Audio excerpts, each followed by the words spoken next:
Wait, lower than 10. Alright, story. Yeah, put on one. Is it this one? Oh, man. Ah. Alright. Oh. So I came home from school. And it was, I don't know what, I don't know. But it was pretty nice out. But I came to the porch and I noticed all the windows and all the doors were open. So I'm like, oh, okay. It's probably just hot or whatever. So I walk in and I know my 2 front doors. Well, I walk in there and I'm like, it smells like smoke. I was like, whatever.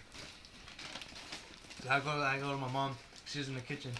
And then I sit down on the counter, and then I'm like, and then she's like, oh my god, you'll never guess what happened. No, I was like, why are all the windows open and everything?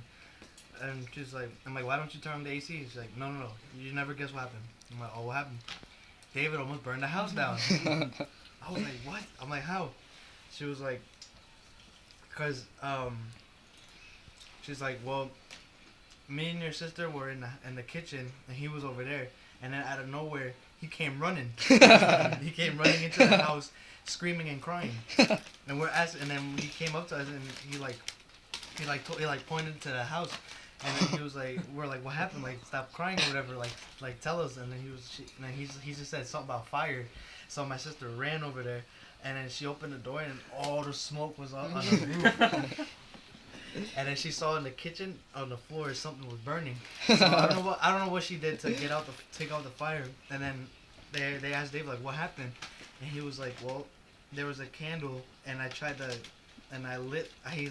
light the candle that was in the living room from the one that was in the kitchen. So what he did, he got a piece of cardboard. He got a piece of cardboard and stuck it into the candle to light it on fire. But I guess it like got to his hand, so he dropped it. So he drops it on the kitchen floor, and then he said that he tried to put it out, so he grabbed his sister's pants and threw it on it. He threw his sister's pants on it, and that's what caught on fire even more. So he said that he got another piece, and he actually got and lit it to the other candle. He got the other candle lit, but then the candle fell over, and then the wax got onto the table, and there was fire on that shit too. And then that was when my sister came and took out the fire. And then on the kitchen floor, there's like a whole burnt spot right there. And then the table was gone. That was a story. That was great.